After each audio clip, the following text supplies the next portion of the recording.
ገብርኤል ማለት በዕብራይስጡ ኃያል ብርቱ ሊቀ መላእክ ማለት ነው። ፊደሉ በመጀመሪያው ሲጀመር በዕብራይስጥ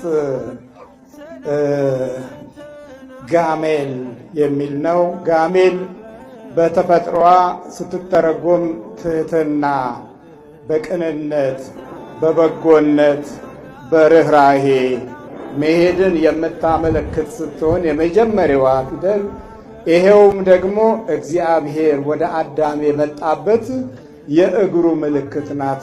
ጋሜል በተጨማሪ ትልቅ የባህሪ ስሟ ጊሜል ሲል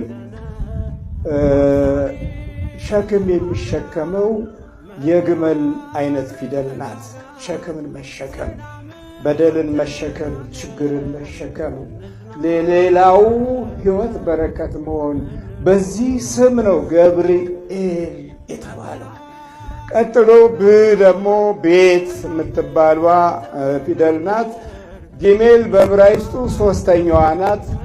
አብ፣ ቃል፣ መንፈስ ቅዱስ ቃል ሥጋ እንዲሆን ምስራችን ያመጣው ማን ነው? ገብርኤል።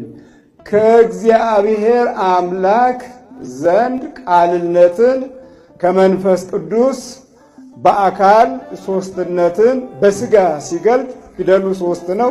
የዚህ የሶስት ፊደል ባለቤት የሆነው ቅዱስ ገብርኤል እግዚአብሔር አምላክ ልጁን ወደዚህ ምድር እንዲልክ ሲገለጥ ገ የተባለው ፊደል መለኮታዊ የስሙ ባለቤት ሆኖ ለቅድስት ድንግል ማርያም ምን አላት?